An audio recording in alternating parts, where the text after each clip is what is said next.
जन दोस्तों, स्वागत है आपका अपने YouTube चैनल गुरुकुल 24 में। आज हम यहाँ पर गणित के महत्वपूर्ण टॉपिक लाभ और हानि पर चर्चा करेंगे। तो सबसे पहले लाभ हानि के लिए जिन बातों को हमको जानना आवश्यक है, हम सबसे पहले उनको देख लेते हैं। चलिए सबसे पहले हम आते हैं किस पर।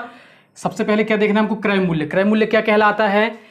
क्रय मूल्य या लागत मूल्य या सीपी या कॉस्ट प्राइस, ये चारों चीज़ें क्या कहलाती हैं? एक ही कहलाती। सीपी शॉर्ट फॉर्म हो जाएगा। तो ये चारों चीज़ें एक ही कहलाती है। क्रय मूल्य, लागत मूल्य क्या कहलाता है देख लेते हैं। इसमें जिस मूल्य पर हमने वस्तु को खरीदा वो चीज़ हमारे लिए क्या कहलाएगी? क्रय मूल्य कहलाएगी। हमने क्या किया? खरीदा या परचेस किया, ये चीज़ क्या कहलाएगी? हमारे लिए क्रय मूल्य कहलाएगी। अब विक्रय मूल्य क्या हो जाएगा? या बिक्री मूल्य, या फिर इसको क्या कहेंगे? सेलिंग प्राइस, एसपीवी शॉर्ट में कहते हैं। बिक्री मूल्य क्या हो जाएगा? जब हमने जिसको खरीदा, जब हम उसको बेचा, जिस मूल्य पर क्या कर रहे हैं हम बेच रहे हैं, तो वो क्या हो जाएगा? हमारा विक्रय मूल्य हो जाएगा। ठीक है, समझ में आया? बिल्कुल सामान्य सी बातें हैं, फिर भी हम इसको जान लेते हैं। अब लाभ क्या होता है? जो क्रय मूल्य पर खरीदा और उससे ज्यादा पर बेचा तो क्या हो जाएगा? लाभ हो जाएगा। जितने क्रय मूल्य पर खरीदा और उससे ज्यादा पर बेचा तो क्या हो जाएगा? यहाँ पर लाभ हो जाएगा। क्रय मूल्य से ज्यादा पर बेच रहे हैं, और यदि क्रय मूल्य से कम पर बेच रहे हैं, प्लस में बेच रहे हैं तो ज्यादा, यदि कम माइनस में बेच रहे हैं क्रय मूल्य से, किसने? सीपी से, और यहाँ यदि सीपी से माइनस में बेच रहे हैं तो क्या हो जाएगी? हमको यहाँ पर हानि हो जाएगी। सामान्य सी बात है। ठीक है, अब आते हैं किस पर? लाभ प्रतिशत पर। यही चीज आपके लिए क्या है? महत्वपूर्ण है। लाभ प्रतिशत और हानि प्रतिशत, जो कि एग्जाम की दृष्टि से बहुत महत्वपूर्ण है। लाभ प्रतिशत पर आते हैं। लाभ प्रतिशत निकालने के लिए क्या किया जाता है? लाभ बटे क्रय मूल्य गुणित 100। अब हानि प्रतिशत निकालने के लिए क्या करना है? बिल्कुल जैसा लाभ के लिए किया जाता है वैसे हानि के लिए, बस बशर्ते यहाँ पर क्या आ जाती है? यहाँ हो जाएगा हानि बटे क्रय मूल्य गुणित 100। जो हानि है बटे क्रय मूल्य बटे 100। अच्छा, हमने 100 क्यों लगाया? क्योंकि यहाँ पर प्रतिशत लग गया। क्या किया? प्रतिशत को लग गया, इसलिए हमने यहाँ पर क्या लगाया? 100 लगाया हुआ है। चलिए आते हैं अपने प्रश्नों पर। सबसे पहला प्रश्न, एक घड़ी को 1620 रुपये में बेचने से 8% का लाभ होता है। इस घड़ी को 16% लाभ कमाने के लिए विक्रय मूल्य क्या हो गया? ध्यान दीजिएगा, हमको सबसे पहले क्या बोला गया है? घड़ी को अभी हमने बेचा ही है। कितने में बेचा है? 1620 रुपये में बेचा हुआ है हमने। 1620 में बेच रहे हैं तो कितने का लाभ हो रहा है? हमको 8% का लाभ हो रहा है। ध्यान दीजिएगा, सो दोनों चीज जुड़ी हुई है। इसका मतलब जो मूल्य रहा है वास्तविक मूल्य के कितना ज्यादा है? वो उससे 8% ज्यादा है ना। कोई वास्तविक मूल्य, कोई भी चीज क्या होती है? 100% ही होगा वास्तविक मूल्य, लेकिन उससे 8% ज्यादा है तो 108 हो जाएगा। अब हमको कमाना कितने बोला है? उसने बोला कि 20% लाभ कमाने के लिए कितने में बेचना पड़ता, तो 120% बराबर यहाँ पर वॉट संख्या मूल्य जाता। ध्यान दीजिएगा, ये 18 से कट जाएगा। 18 पंच 18 छिंग 108। ये 18 से कट जाएगा। 18 नम्मा 162 शून्य। ध्यान दीजिएगा, ये 6 से कट जाएगा। 15 छक्का 90, 15 और इसका गुणा हो जाएगा। यहाँ जाएगा शून्य, शून्य का शून्य लगा दिया। 12 पंच 60 का शून्य, हासिल की 6, 12 एकम 12 और 6 18। ये हमारा आंसर हो जाएगा। ठीक है, सेकंड क्वेश्चन पर आते हैं। यदि किसी पुरानी साइकिल को 1320 रुपये में बेचने से 10% का लाभ हो तो इसे 20% लाभ कमाने के लिए कितने में बेचना चाहिए? अब इसमें देखिए, उसी क्वेश्चन के जैसे कहा, जैसे उसमें लाभ कहा था ऐसे इसमें लाभ कहा है। कितने में बेचा? 1320 रुपये में बेचा, 10% का लाभ हो रहा है। 1320 में बेच रहे हैं, बराबर हो जाएगा कितना? 110। क्यों? क्योंकि क्रय मूल्य जो होता है वो 100 होता है, उससे 10% लाभ पर ही हम बेच रहे हैं। 110 हो जाएगा। और इसके बाद में फिर क्या बोला गया है इसमें कि 20% लाभ कमाने के लिए कितने में बेचना चाहिए? तो 20% लाभ कमाने के लिए फिर पुनः यहीं कर देंगे 120 बराबर कितना? इस वाले शून्य से ये वाला शून्य कट जाएगा। 11 से यहाँ देखिए आमने सामने करता है या तो फिर ऊपर नीचे कटता है। तिरछे में क्या होता है? त्रियक गुणा होता है, ये बात तो आप जानते ही होंगे। 11 से काट लेते, 11 एकम 11, यहाँ बचेगा 2, 11 दूनी 22। अब ध्यान दीजिएगा, यहाँ क्या हो जाएगा? 12, तिरछे में क्या होना? त्रियक गुणा होना है। 12 12 याद ही होगा आपको, 144 शून्य लग जाएगा तो कितना हो जाएगा? 1440। बिल्कुल इतनी आसानी से आपका आंसर आ जाएगा। चाहे तो आप इसको कई बार करते हैं, दो बार मेथड में करते हैं। पहले अपन क्रय मूल्य निकालेंगे, फिर इसके बाद फिर इसका 20% लाभ निकालेंगे। तो आपको ऐसा नहीं करना है, डायरेक्टली ही करना है। इसका अपन ना क्रय मूल्य निकालेंगे, डायरेक्टली ही अपन 120 जो पूछा है केवल हमको उस पर टू द पॉइंट काम करना है, उसके अलावा एक्स्ट्रा काम नहीं करना है। चलिए ध्यान दीजिएगा नेक्स्ट क्वेश्चन पर। एक साइकिल 1440 रुपये में बेचने से, अभी हमने प्रॉफिट वाले देखे थे, हम क्या दे रहे हैं? लाभ वाले देख रहे हैं। एक साइकिल को 1140 रुपये में बेचने से व्यक्ति को 5% की हानि हुई, वह इसे कितने रुपए में बेचे कि 5% का लाभ हो। अच्छा, इस वाले प्रश्न में आप ध्यान दीजिएगा, पहले उसको 5% की हानि हो रही है और अब उसको 5% लाभ कमाना है। कितने में बेच रहा है? 1140 रुपए में बेच रहा है, तो उसको 5% की हानि हो रही है। अब ध्यान दीजिएगा यहाँ पर, यदि बहुत बार जब अपन क्रय मूल्य या क्रय परसेंट या हानि प्रतिशत या लाभ प्रतिशत से जब इस प्रश्न को करेंगे, पहले हम उसको हानि प्रतिशत से उसका क्रय मूल्य निकालेंगे, फिर क्रय मूल्य से लाभ प्रतिशत निकालेंगे, कितने स्टेप बढ़ेंगे। यहाँ पर ध्यान दीजिएगा, एक ही स्टेप में आपका क्या करना है, 1140 बराबर 95%। क्यों? क्योंकि इस बार उसको बोला हानि होती है 100 से। अब हानि होती है तो अपने क्या कर दिया, कम कर दिया, 5% की हानि हो, इसलिए 5 कम कर दिया। और कमाना कितना है उसको, 5% लाभ कमाना है, यानी 105% बराबर वॉट। ध्यान देने वाली बात है यहाँ पर, यदि आपको टेबल याद है तो आपको यहाँ दिख रहा होगा ये संख्या और ये संख्या किससे कटेगी। 19 के टेबल में आता है क्या, 19 पना 95, 19 छींग 114, 5 से कट जाएगा, 12 पंचे 60, आसानी से मिल जाएगा। अब इसका गुणा कर दे, 12 पंचे 60, 12 एकम 12, तो 1260 क्या हो जाएगा आंसर। Got it? आया समझ में? चलिए आते हैं नेक्स्ट क्वेश्चन पर। क्या है क्वेश्चन, ध्यान दीजिएगा। अब अच्छा क्वेश्चन है, हमारे एक शर्ट को 12% हानि की अपेक्षा 12% लाभ पर बेचे तो 120 रुपये अधिक मिलते हैं, तो क्रय मूल्य ज्ञात कीजिएगा। ध्यान दीजिएगा, 12% की हानि की अपेक्षा क्या बेच रहा है, 12% लाभ पर दे। ध्यान दीजिएगा, इसको समझने के लिए क्या करना है आपको, पहले जो मूल्य रहा है वो हमेशा हमको जो कॉस्ट प्राइस होता है क्रय मूल्य है, यदि क्रय मूल्य नहीं दिया हुआ है तो हमको हमेशा हमेशा क्रय मूल्य 100 मानना है। इसलिए 100 मानना कि 100 मानना आसान होता है। चलिए ध्यान दीजिएगा, अब उसमें क्या बोला गया है, इसको 12% हानि पर बेच रहा था, यानी कहाँ हो जाएगा यहाँ पर 88 में बेच रहा होगा, ठीक है ना, क्योंकि इसको 100 माना है, ये हमने क्या किया है, माना है। अब 12% लाभ पर बेच रहा है तो क्या हो जाएगा, 112 पर बेच रहा होगा। ये सारी चीज मैं आपको इमेजिन करके बता रहा हूँ, ये है कुछ नहीं, ये मानने के लिए है, केवल आपको क्या बता रहा हूँ, इमेजिन करके बस बता रहा हूँ। 88 पे बेच रहा था, 12 बेच रहा, जब इसने इस वाले मूल्य से इस वाले मूल्य पर बढ़ा है वह, तो उसको कितने का लाभ हुआ है, 120 रुपए अधिक मिले हैं, 120 रुपए इस वाले मूल्य से इस वाले उसका अंतर मिला है। और इन दोनों का जो प्रतिशत में अंतर देखें हम, तो कितना हो जाएगा प्रतिशत में अंतर, 12 ये है 12 ये है, कितना हो जाएगा 24%। तो इसका यह मतलब हो जाएगा ना कि 24 बराबर यदि 120 तो 100% बराबर वॉट। समझ गए? आपको आसान समझ में आएगा, 24 बराबर यदि 120 तो 100 बराबर वॉट। अब हम 24 कहां से लिया हमने, ये 24 इसका प्रतिशत का अंतर है और 120 तो प्रश्न में दिया हुआ है, तो 120 बराबर वॉट। ध्यान दीजिएगा, 24 12 से कट जाए, 12 दूनी 24, ये 12 एकम 12 10 हो गए, यहाँ पर 2 से कट जाएगा, 2 पंचे 10, यहाँ कितना हो जाएगा हमारा आंसर 500 रुपये। What it? समझ में आया होगा, आशा करता हूं। चलिए आते हैं नेक्स्ट क्वेश्चन पर। जबरदस्त क्वेश्चन है, आपको ये ट्रिक भी समझ में आते जा रही होगी हम क्या कर रहे हैं, इसलिए हम इसको कैसे कर रहे हैं ये भी आपको समझाते जा रहे हैं। चलिए आते हैं नेक्स्ट क्वेश्चन पर। यदि एक घड़ी 8% लाभ पर बेची जाती है, यदि इसे 36 रुपये अधिक में बेचा जाता तो 20% का लाभ होता, घड़ी का क्रय मूल्य क्या है, घड़ी का क्रय मूल्य बताएं। चलिए ध्यान दें, पहले कितने बेचा था इसको, 8% लाभ पर बेचा था। अब पहले ये कितना बढ़कर हो गया, ध्यान दीजिएगा, हमेशा क्रय मूल्य वही रहा होगा 100, क्योंकि इसमें क्रय मूल्य तो दिया नहीं है हमको, 100 होगा। बढ़कर जब 8% लाभ पर बेच रहे हैं, 8% लाभ पर बेच रहे हैं, कितना हो जाएगा 108 हो जाएगा। अब इसमें ये बोला कि हमको कितने क्या कमाना, जब उसको 36 रुपए अधिक में बेच रहा है। अच्छा, 36 रुपए अधिक में कहां से, जो इस वाले मूल्य पर बेच रहा था यहां से अधिक बोला ना, 36, 108 वाले मूल्य से 36, तो अब कितने में बेच रहा है, बेचना उसको 20% लाभ पर बेचे, 20% लाभ हुआ तो 120 पहुंच जाएगा। इन दोनों का जो अंतर है यहां हम नीचे लिख लेते हो, ज्यादा अच्छा बेटर रहेगा। 120 में से 108 जाएगा, कितना हो जाएगा 12%। रुपए में अंतर कितने का हो जाएगा, बोला गया 12% बराबर 36 रुपए बोला गया है। 12% बराबर यदि 36 तो 100% बराबर वॉट। आसानी से देख रहा है, संख्या कटने वाली है, 12 कम 12 12 24 12 3 36, त्रिछे में क्या होने वाला, त्रिगुणा होना है। यही बात आपको ध्यान रखनी है, आमने सामने कटता है या तो फिर ऊपर नीचे कटता है, तो ये कितना हो जाएगा, त्रिछे में त्रिगुणा करें कितना हो जाएगा 300 रुपये। यही हमारा क्या है आंसर। आसानी से आप समझने लगेंगे इसको, तो आप ये सारे स्टेप आपको इन सबको मन में करके ही डायरेक्ट केवल आपको यही इतना बस ही करना है, केवल 2 लाइनों में ही आंसर आपका आ जाएगा। चलिए ध्यान दीजिएगा। चलिए आते हैं नेक्स्ट क्वेश्चन पर।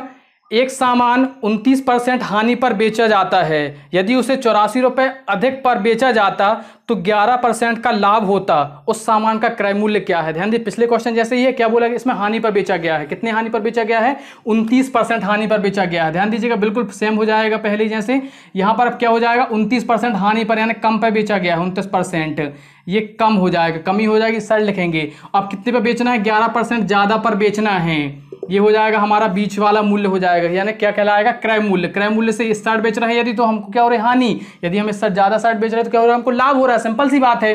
तो 29% कम में बेचा है तो कितने, और यहाँ पर 11% लाभ पर बेचना है तो कितने का अंतर आ रहा है दोनों में, बोला गया रुपए में 84 रुपए का अंतर आ रहा है दोनों में। यदि परसेंट का अंतर देखिए कितना आ रहा है, ये भी परसेंट में भी परसेंट में कितने का हो जाएगा, 40%। 29 में देखिए 1 जोड़ेंगे 30 और 10 और जोड़ेंगे 40, तो 40% बराबर, यदि 84 तो 100% बराबर। वॉट, सिंपल सी बात है, केवल आपको क्या करना, काटना बस सीखना है, ये कैलकुलेशन बस सीखना है। और कैलकुलेशन सीखने के लिए आपको क्या करना है, टेबल याद होना चाहिए, या फिर आप इसकी बार बार प्रैक्टिस करेंगे तो कैलकुलेशन आपको आ जाएगा। इस वाले शून्य से ये वाला शून्य कट जाएगा, 4 से कट जाएगा, 4 दूनी 8, 4 एकम 4, यहाँ इससे गुणा हो जाएगा तिरछे में, कितना हो जाएगा, 210। यही आपका आंसर है। Got it. चलिए आते हैं नेक्स्ट क्वेश्चन पर, बिना देरी करें। एक कमीज को 524 रुपये में बेचने से उतना ही लाभ होता है जितना उसे 452 रुपये में बेचने से हानि, तो उस वस्तु का क्रय मूल्य क्या होगा। चलिए ध्यान दीजिए, क्या बोला गया, 524 रुपये में बेचने से। अब हमको इसमें क्या बताना है, क्रय मूल्य बताना है। कोई प्रतिशत की बात तो इसमें की नहीं गई है, पहले कितने में बेच रहा है, 524 रुपये में बेच रहा है। अब भी हमने देखा हुआ था, अब हमको क्रय मूल्य, यहाँ वाली जो चीज़ है, बीच वाली चीज़ वो बतानी है। ये वाला मूल्य दिया है हमको यहाँ वाला, और ये लाभ वाला मूल्य दिया। यदि हम इस साइड बेच रहे हैं तो क्या हो रहा है, हमको लाभ हो रहा है, और इस साइड बेच रहे हैं तो क्या हो रहा है, हमको हानि हो रहा है। दोनों चीज़ों में क्या दिया हुआ है, मूल्य ही मूल्य दिया हुआ है, यानी कि जो भी हानि वाला मूल्य दिया हुआ है और लाभ वाला मूल्य दिया हुआ है। तो लाभ वाला मूल्य कितना दिया हुआ है, 524, और हानि वाला मूल्य क्या दिया हुआ है, 452। ध्यान दीजिएगा, बड़ी आसानी से आप इसको समझेंगे, आप समझने बस की कोशिश कीजिएगा, बड़ी आसानी से एक बार बना लेंगे। अभी आप इन दोनों का जो अंतर है वो कितना है, हम इसका अंतर क्यों निकाल रहे हैं, अभी हम इस पर आप आते हैं, बताएंगे आपको। 524 और 452 का जो अंतर है इसको हम निकाल लेते हैं। यहाँ से घटेगा, 4 से घटेगा, यहाँ 2, यहाँ 2 से जाएगा नहीं, 12 से 12 हो जाएगा, 12 में से 5 जाएंगे, बचेगा 7। कितना हो जाएगा अंतर, 72 हो जाएगा। ये तो बचे कट हो जाएगा, 72 अंतर हो गया। ध्यान दीजिए, जब यहाँ और यहाँ का अंतर क्या है, 72 है, हमको पहुँचना यहाँ है। या तो हम 524 में से इसको घटा लें, इसके किसके, आधे को, क्योंकि ये तो आधा रास्ता है ना, ये तो हमने पूरा दोगुना रास्ता निकाला, क्योंकि उसमें बोला गया उतना ही लाभ होता है जितना की हानि होती है। तो ये तो आधा रास्ता है, हमको या तो फिर हम इसमें इतना जोड़ लें, इसका आधा, 72 का आधा कितना हो जाएगा, 36, या तो हम इसमें 36 जोड़ लें तो हमको अपना क्रय मूल्य मिल जाएगा, या तो हम इसमें से घटा लें। तो जोड़ना आसान होता है, हम इसको जोड़ लेते हैं। 452 में 36 जोड़ेंगे, कितना हो जाएगा, 6 2 8, 5 3 8, यहाँ हो जाएगा 488। तुम्हारा आंसर क्या हो जाएगा, 488। अच्छा, अब हमें ये देखने के लिए आपको कि इसको घटाने से क्या ऐसा आता है, तो हम वो भी देख लेते हैं। 524 को कितना घटाना, 36 घटाना है, क्योंकि जितना अंतर इसमें है उतना अंतर इसमें ही है। अच्छा, ये लाभ है तो हम यहाँ से घटाएंगे क्रय मूल्य पहुंचाने के लिए, ये हानि है तो इसमें हम जोड़ेंगे क्रय मूल्य पहुंचाने के लिए। ध्यान दीजिएगा, 14 में से 6 जाएगा, कितना बचेगा हमारा यहाँ पर 8, यहाँ बच रहा है, हासिल की हमने ली हुई है, यहाँ बच रहा है 11, 11 में से 3 जाएगा, कितना बचेगा 8, यहाँ 5 की जगह हम हासिल की लेके रखी हुई है तो कितना हो जाएगा 4, हमारा वही आंसर आ जाएगा 488। जो यहाँ आया वही आंसर सेम ही रहेगा, लेकिन हमको करना एक उससे, हमने आपको बताया है 2 से, ठीक है। तो आप जोड़ने वाले से ही करें, ज़्यादा बेटर रहेगा इस टाइप के जब भी प्रश्न आते हैं आपको। तो ये कॉन्सेप्ट आपको समझ में आया, ठीक है। चलिए आते हैं नेक्स्ट क्वेश्चन पर। राम ने मोहन को एक साइकिल 20% लाभ पर बेची, फिर मोहन ने उसे 25% लाभ पर सचिन को बेचा। यदि सचिन ने 2250 रुपए दिए तो राम की लागत मूल्य क्या है, या राम का क्रय मूल्य क्या है। वही चीज, एक चीज की लागत मूल्य क्रय मूल्य यहाँ पर सेम ही कहलाता है, हम अभी आपको बता ही चुके हैं। चलिए ध्यान दीजिएगा, राम ने मोहन को साइकिल बेची। ध्यान दीजिएगा, 2 बातें होती हैं इसमें, अभी हम जब इसका जो नेक्स्ट क्वेश्चन करेंगे उसमें ध्यान देंगे कि सबसे पहले जब यदि हमको अंतिम वाला मूल्य दिया रहता है, जो अंतिम व्यक्ति का मूल्य दिया होता है, हम उसका कितना मूल्य दिया होगा, ₹50 हमको इसका मूल्य दिया हुआ है, 2250। अब ध्यान दीजिए, अब अंतिम वाले व्यक्ति का मूल्य दिया हुआ है तो 100 से जो लाभ है यदि अगर हमको, तो 100 ऊपर रख रहे हैं, नीचे क्या रख रहे हैं, जितना का लाभ हो जाएगा। इसमें बोला गया 20% का लाभ पर बेचा गया है। अगले वाले व्यक्ति को कितने पर बेचा गया है, 20% लाभ पर। अगले वाले को बेचा गया 25% लाभ पर। 100 बटे कितना हो जाएगा हमारा यहाँ पर, 125 हो जाएगा। एक व्यक्ति का ये हो जाएगा मूल्य, 3 व्यक्ति हैं यहाँ पर। ध्यान दीजिएगा, इससे काट लेते हैं, किससे, 25 से कट रहा है, आसानी से दिख रहा है आपको। 25 चौको 100, 25 पंचे 125, ये हो जाएगा। इस वाले शून्य से हमको यहाँ का काट लेना है, 4 से काट रहे हैं, 4 एकम 4, 4 तिया 12, हम इसको आसानी से काट बस लेते हैं। अब ध्यान दीजिएगा, इसको किससे काट लेते हैं, 3 या 5 से, या फिर दोनों को एक साथ भी काट सकते हैं, या तो 15 से काट सकते हैं, 3 5 से अलग अलग काट लेते हैं, ठीक है ना। 5 से काटेंगे हमको, 5 चौको 20, यहाँ बच रहा 2, 5 25, इसको काट लेते हैं तो क्या आ जाएगा, 15 तिया 45। अब यहाँ पर इससे 100 से केवल गुणा कर देना तो कितना आंसर हो जाएगा, 1500। आपको समय किस में लगा सबसे ज्यादा, केवल काटने बस में। यदि आपको इसको कम करना है तो आप बड़ी बड़ी संख्याओं से ही इसको डायरेक्टली काट सकते हैं, हमने आपको आसानी से करके बताया हुआ है। चलिए नेक्स्ट क्वेश्चन बिल्कुल सेम है, आशा करता हूं आपको बिल्कुल समझ में आएगा, और आपसे यदि अगर इसका हल बन सकता है तो आप जरूर हमको कमेंट बॉक्स में बताइएगा। ध्यान दीजिएगा क्या है क्वेश्चन। चलिए आते हैं नेक्स्ट क्वेश्चन पर। रवि ने एक वस्तु कमल को 25% लाभ पर बेची। कमल ने इसे शिवम को 10% लाभ पर बेची। शिवम ने राहुल को 20% हानि पर बेची। यदि राहुल का क्रय मूल्य 1760 है तो रवि का विक्रय मूल्य क्या है। चलिए ध्यान दीजिएगा, बिल्कुल सेम पिछले क्वेश्चन की जैसे इसमें एक व्यक्ति और बढ़ गया हुआ है। इसको अंतिम वाले व्यक्ति कितने में मिली है, 1760 में मिली है। पहले वाले व्यक्ति सब ध्यान दीजिए कितने पर बेची हुई थी, 25% लाभ पर, तो 100 बटे 125, 100 उसमें जोड़ दिया हमने। शिवम को कितने पे हो जाएगा, 100 बटे 110। अगले वाले को हानि पर बेची हमने तो 100 बटे, अब हानि बेची तो हानि के लिए घटा देंगे, कितना 20 घटा देंगे तो कितना जाएगा, 80 आ जाएगी, तो आसानी से घटा सकते हैं। तो अब हमको इसका मूल्य बताना है। ध्यान दीजिएगा, इस 2 शून्यों से ये 2 शून्य आसानी से कट जाएंगे। अब हम ये 25 से कट जाएगा, 25 चौको 100, 25 पंचे 120। अब ध्यान दीजिएगा ये किससे कट रहा है, 11 से कट रहा है। इसको 11 को अलग कर देते, 11 एकम 11, यहाँ बच रहा 6, 11 6 66, ठीक है, ये कट गया। अब हम किसको काट लेते हैं, 4 दूनी 8। अब यहाँ पर 5 दूनी 10 हो जाएगा, तो शून्य को ये काट लिया हमने, ठीक है। अब हमारे पास यहाँ पर क्या बच रहा है, एक शून्य इसका बच रहा है हमारे पास में, और एक शून्य ये बच रहा है, तो कितना हो जाएगा हमारे पास में 16। आप इसको अलग तरीके से भी काट सकते हैं, वो आपके काटने के ऊपर डिपेंड है, आपके टेबल के ऊपर डिपेंड है। हमने इसको अलग अलग करके आपको आराम से बताया। हम बड़ी बड़ी संख्याओं से काटेंगे तो ये जल्दी कट जाएगा, लेकिन क्या है कई लोगों को समझ में नहीं आ पाएगा, इसलिए हमने क्या किया हुआ है, छोटी संख्याओं से काटा हुआ है। चलिए आते हैं नेक्स्ट क्वेश्चन पर। और ये क्वेश्चन अब थोड़ा सा इसी क्वेश्चन के जैसे है। यदि आपके मन में कन्फ्यूजन हो रहा हो तो इस क्वेश्चन को जरूर देखिएगा कि क्वेश्चन को कब ऊपर करते हैं 100 को, कब नीचे करते हैं। ध्यान दीजिएगा, राम ने एक घोड़ा 450 में खरीदा। उसने उस घोड़े को 10% लाभ पर श्याम को बेच दिया। श्याम ने 20% लाभ पर मोहन को बेच दिया। बताएं मोहन ने उस घोड़े को कितने में खरीदा। ध्यान दीजिएगा, पिछले क्वेश्चन में क्या था कि जो अंतिम वाला व्यक्ति है उसको उसका क्रय मूल्य दे रहा था, जो अंतिम वाला व्यक्ति खरीद रहा था। यहाँ पर क्या दिया हुआ है, जो पहले ही व्यक्ति खरीद रहा है उसका मूल्य दिया हुआ है। तो हम किसमें क्या करेंगे, 450 कितने में खरीदा है उसमें घोड़ा, राम ने 450 में खरीदा, तो 450 हमने यहाँ लिखेंगे वही का वही। अब जो संख्या पहले हम क्या करते थे, जो बड़ी संख्या यानी जो बड़ी संख्या घटाओ या जोड़ने वाली जो परिवर्तन वाली संख्या थी हम उसको क्या लिखते थे, नीचे लिखते थे। अब हम क्या करेंगे, इसको ऊपर लिखेंगे। जैसे इसको क्या हो रहा है, 450 बेच रहे, उसको 10% का लाभ हो रहा है, तो हम 110 कहाँ लिख रहे हैं, ऊपर, 100 कहाँ आएगा, नीचे आएगा। क्यों, क्योंकि इसमें पहले वाले व्यक्ति का मूल्य दिया जो पहले खरीद रहा है, और पहले वहां पर क्या था, जो अंतिम वाला व्यक्ति खरीदता था। दोनों में अंतर आप समझिएगा, ठीक है ना। 110 हो जाएगा, यहाँ पर 100 हो जाएगा। ऐसे अगले में क्या बोला गया है, कितने लाभ पर, श्याम ने उसे 20% लाभ पर बोला, तो यहाँ 120 हो जाएगा, यहाँ 100 हो जाएगा।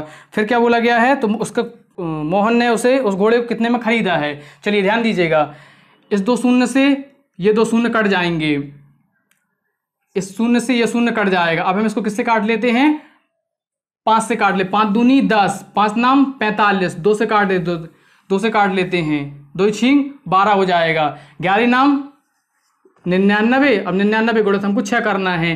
तो ध्यान दीजिएगा, या तो हम क्या करते हैं, इसको ये गुणा करना भी सीखिएगा। ध्यान दीजिएगा, हम एक अलग तरीका बताते हैं आपको। अब 99 100 के बिल्कुल करीब है, तो हम क्या करते हैं, 100 का 6 बार गुणा कर लेते हैं, और हमने एक बार 1 बढ़ाया है तो हम 6 घटा देते हैं। तो 600 में इसमें 6 में 100 का गुणा करेंगे 600 आएगा, 600 में 6 घटा देते तो कितना आ जाएगा हमारा 594, यही हमारा आंसर हो जाएगा। हम अलग वैसे भी करके देख सकते हैं, 6 नाम 54 की 4 हासिल की, फिर यहाँ 5 बचेगी, 6 नाम 54 और 5 जोड़ेंगे तो कितना हो जाएगा 59, वैसे भी करेंगे उतना ही आएगा। लेकिन हम ये करना सीखते हैं तो हमको जैसे ही हमारे पास में ऑप्शन हमको दिखेगा, हम ऑप्शन में खटाक से टिक कर लेंगे तो हमको हमारा कम समय यहाँ पर बचेगा। ये करना हम सीखते हैं। आशा करता हूँ आपको सभी प्रश्न समझ में आए होंगे। यदि इसके बाद भी आपको कोई प्रॉब्लम होती है तो आप हमको कमेंट बॉक्स में पूछ सकते हैं। जो क्वेश्चन हमने आपसे पूछा था उसका आंसर कमेंट बॉक्स में जरूर बताइएगा। वीडियो देखने के लिए धन्यवाद। जय हिंद।